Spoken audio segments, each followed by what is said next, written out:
Autoridade, é um erro comum na guerra começar pelo lado errado, agir antes e esperar pelo desastre para discutir a questão. Tucídides, entre 460 e 455 a.C. c. 400 AC.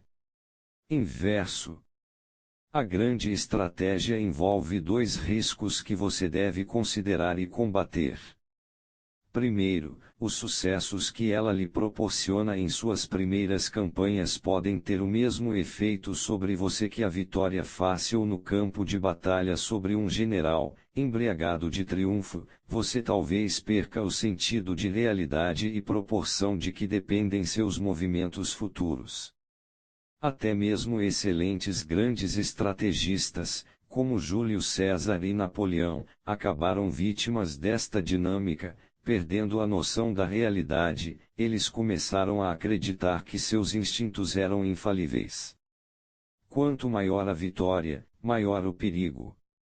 Conforme você vai ficando mais velho, conforme você passa para a sua próxima campanha, deve economizar, esforçar-se 2 vezes mais para controlar suas emoções e manter uma noção de realidade. Segundo, o desapego necessário para a grande estratégia pode levar você a um ponto onde ache difícil agir. Compreendendo o mundo muito bem, você vê opções demais e fica indeciso como Hamlet. Não importa o quanto progredimos, continuamos em parte animais, e é o animal em nós que inflama nossas estratégias, que lhes dá vida, nos anima a lutar. Sem o desejo de lutar, sem uma capacidade para a violência que a guerra produz, não podemos lidar com o perigo. Os tipos como o prudente Ulisses sentem-se confortáveis com ambos os aspectos de suas naturezas. Eles planejam com antecedência o melhor possível, veem longe e amplamente, mas na hora de avançar, eles avançam. Este mês de março de 2026 não é um mês comum, é um mês poderoso para quem busca E amplamente, mas na hora de avançar, eles avançam. Saber controlar suas emoções não significa reprimi-las totalmente, mas usá-las da maneira mais eficaz. 13. Conheça seu inimigo. A estratégia da inteligência. O alvo de sua estratégia deve ser não tanto o inimigo que você enfrenta, mas a mente da pessoa que o comanda. Se você compreende como essa mente funciona, tem a chave para iludi-la e controlá-la. Aprenda a entender as pessoas, captando os sinais que elas inconscientemente enviam sobre seus pensamentos e intenções mais íntimos. Uma fachada cordial deixará que você as observe de perto e as explore para obter informações. Cuidado para não projetar nelas suas próprias emoções e hábitos mentais, tente pensar como elas pensam. Ao encontrar a fragilidade psicológica de seus adversários, você pode trabalhar para confundir sua mente. O inimigo espelhado. Em junho de 1838, Lord Auckland, o governador-geral britânico da Índia, convocou uma reunião com seus oficiais mais graduados para discutirem uma proposta de invasão do Afeganistão. Auckland e outros ministros britânicos estavam cada vez mais preocupados com a crescente influência da Rússia na região. Os russos já haviam encontrado um aliado na Pérsia, agora estavam tentando fazer o mesmo com o Afeganistão e, se tivessem sucesso, os britânicos na Índia se veriam potencialmente isolados por terra a oeste e vulneráveis a mais incursões pelos russos. Em vez de tentar superar os russos e negociar uma aliança com o governante afegão, Dast Mohammed, Auckland propôs o que pensava ser uma solução melhor: invadir o Afeganistão e instalar um novo governante Shah Soja, um ex-líder afegão expulso do poder havia 25 anos que então ficaria devedor dos ingleses. Entre os homens que ouviam o que Auckland tinha a dizer naquele dia estava William McNagten, o secretário-chefe, de 45 anos, do governo de Calcutá. McNagten achou a invasão uma ideia brilhante. Um Afeganistão amigo garantiria os interesses britânicos na área e até ajudaria a espalhar a influência britânica. E a invasão dificilmente fracassaria. O exército britânico não teria problemas em desbaratar os membros das tribos afegãs primitivas. Eles se apresentariam como libertadores, livrando os afegãos da tirania russa e levando ao país o apoio e a influência civilizadora da Inglaterra. Assim que o Shah já estivesse no poder, o exército partiria, de modo que a influência britânica sobre o agradecido Shah, embora poderosa, seria invisível para o público afegão. Quando chegou a hora de McNagten dar sua opinião sobre a invasão proposta, seu apoio foi tão sonoro e entusiástico que Lord Auckland não só decidiu ir em frente como o nomeou enviado da rainha em Cabul, a capital afegã mais alto representante britânico no Afeganistão. Encontrando pouca resistência em seu caminho, em agosto de 1839 o exército britânico chegou a Cabul. Dast Mohammed fugiu para as montanhas e o Shah entrou de novo na cidade. Para os habitantes locais, foi uma visão estranha. O Shah Soja, de quem muitos mal podiam se lembrar, parecia velho e submisso ao lado de McNagten, que entrou em Cabul vestido com um uniforme de cores fortes e um chapéu de bicos enfeitado com penas de avestruz. Por que estas pessoas tinham vindo? O que estavam fazendo aqui? Com o Shah de novo no poder, McNagten teve de reavaliar a situação. Relatórios chegaram informando-o de que Dast Mohammed estava montando um exército nas montanhas ao norte. Enquanto isso, ao sul, parecia que, ao invadirem o país, os britânicos haviam insultado alguns chefes de tribos saqueando suas terras atrás de comida. Estes chefes agora estavam criando problemas. Era evidente também que o Shah não era bem visto entre seus ex-súditos, era tão mal visto que McNagten não podia deixar desprotegidos nem ele nem outros interesses britânicos no país. Relutante, McNagten ordenou que a maior parte do exército britânico continuasse no Afeganistão até a situação se estabilizar.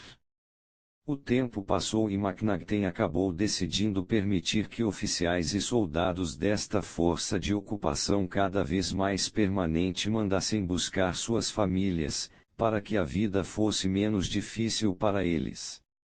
Em breve, esposas e filhos chegaram, junto com seus criados indianos.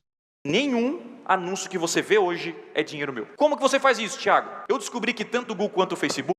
Seus criados indianos. Mas, embora McNagten imaginasse que a chegada das famílias dos soldados teria um efeito civilizador mais humano, ela só assustou os afegãos. Os britânicos estariam planejando uma ocupação permanente. Para onde quer que o povo local olhasse, havia representantes dos interesses britânicos, falando alto nas ruas, bebendo vinho, frequentando teatros e corridas de cavalos, prazeres estrangeiros importados que eles haviam introduzido no país. Agora as famílias deles estavam se sentindo em casa.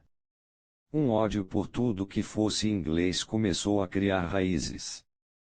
Houve quem alertasse McNagten a esse respeito e para todos ele tinha a mesma resposta: tudo seria esquecido e perdoado quando o exército deixasse o Afeganistão. Os afegãos eram um povo infantil, emotivo. Quando sentissem os benefícios da civilização inglesa, ficariam mais do que agradecidos. Uma questão, entretanto, preocupava o enviado: o governo britânico não estava satisfeito com a crescente despesa com a ocupação. McNagten precisava fazer alguma coisa para cortar os custos, e ele sabia exatamente por onde começar. A maioria das passagens na montanha por onde corriam as principais rotas comerciais do Afeganistão eram controladas pelas tribos Ghuzi, que por muitos anos, durante as vidas de muitos governantes diferentes do país, tinham recebido um estipêndio para mantê-las abertas. McNagten decidiu reduzir à metade este pagamento. Os Ghilzis reagiram bloqueando as passagens, e em outras regiões do país tribos solidárias aos Ghilzis se rebelaram.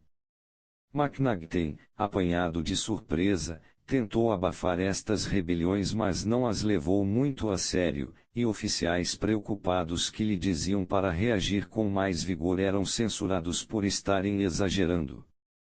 Agora o exército britânico teria de ficar ali indefinidamente. A situação se deteriorou rapidamente. Em outubro de 1841, uma multidão atacou a casa de um oficial britânico e o matou. Em Cabul, chefes locais começaram a conspirar para expulsar os senhores feudais britânicos. O Shah já entrou em pânico. Durante meses ele havia implorado a McNagten para deixá-lo capturar e matar seus principais rivais, um tradicional método do governante afegão para garantir sua posição. McNagten havia lhe dito que um país civilizado não soluciona seus problemas políticos com assassinatos. O Shah sabia que os afegãos respeitavam a força e a autoridade, não valores civilizados. Para eles, seu fracasso em lidar com seus inimigos o fazia parecer fraco e sem controle do governo e o deixava cercado de inimigos. McNagten não quis escutar. A rebelião se espalhou e McNagten agora teve de enfrentar o fato de não ter efetivo suficiente para abafar uma insurreição generalizada. Mas por que ele deveria entrar em pânico? Os afegãos e seus líderes eram ingênuos, ele recuperaria o comando com intrigas e engenhosidade. Com esse objetivo, McNagten negociou publicamente um acordo segundo o qual as tropas e os cidadãos britânicos deixariam o Afeganistão, em troca os afegãos abasteceriam os britânicos em retirada com alimentos. Confidencialmente, entretanto, McNagten informou a uns poucos chefes mais importantes que estava disposto a fazer um deles vizir do país e enchê-lo de dinheiro em troca de acabar com a rebelião e permitir que os ingleses ficassem. O chefe dos Ghilzis do leste, Akbar Khan, respondeu a esta oferta e, no dia 23 de dezembro de 1841, McNagten foi ter um encontro em particular com ele para selar a barganha. Depois de trocar saudações, Akbar perguntou a McNagten se ele queria seguir em frente com a traição que planejavam. Excitado por ter invertido a situação, McNagten respondeu animado que sim. Sem explicar nada, Akbar fez um sinal para seus homens agarrarem McNagten e o jogarem na prisão. Ele não pretendia trair os outros chefes. No caminho uma multidão se formou, apoderou-se do infeliz enviado e, com uma fúria alimentada por anos de humilhação, literalmente, o cortou em pedacinhos. Seus braços, pernas e cabeça foram carregados em desfile pelas ruas de Cabul, e seu torso ficou pendurado em um gancho de carne no bazar. Você já participou de algum retiro de carnaval? Eu sei que muitas pessoas no carnaval pensam muito em gancho de carne no bazar. Em questão de dias, tudo desandou. As tropas britânicas restantes, uns 4.500 homens, junto com 12.000 civis que o seguiam, foram obrigadas a concordar com uma retirada imediata do Afeganistão, apesar do inverno inclemente. Os afegãos deviam manter abastecido o exército em retirada, mas não fizeram isso. Certos de que os britânicos jamais partiriam se não fossem forçados, eles os hostilizavam sem parar. Civis e soldados igualmente morriam logo na neve. No dia 13 de janeiro, as forças britânicas no forte em Jalalabad viram um único cavalo aproximando-se, com dificuldade, dos portões. Seu cavaleiro semi-morto, o Dr. William Bridon, foi o único sobrevivente da malfadada invasão do Afeganistão pelos britânicos. Interpretação